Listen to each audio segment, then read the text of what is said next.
સુરત સારોલી પોલીસે નિયોલ ચેકપોસ્ટ પાસેથી દેશી હાથ બનાવટની 2 પિસ્તલ તથા 4 મેગેઝીન અને 2 જીવતા કાર્તુજ સાથે એક આરોપીને ઝડપી પાડ્યો છે। શહેરના નિયોલ ચેકપોસ્ટ પાસેથી સારોલી પોલીસે નવાબ અલી નામના ઈસમને 2 દેશી હાથ બનાવટના તમંચા અને જીવતા કાર્તુજ તેમજ 4 મેગેઝીન સાથે ઝડપી પાડ્યો હતો।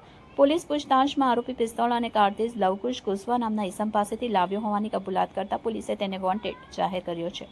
શહેરમાં દિવસે દિવસે હત્યાના ગુના વધી રહ્યા છે, તેને અંકુશમાં લાવવા માટે સુરત પોલીસ સતત નાઇટ કોમ્બિંગ કરી ઘાતક હથિયારો જપ્ત કરી કાર્યવાહી કરી રહી છે।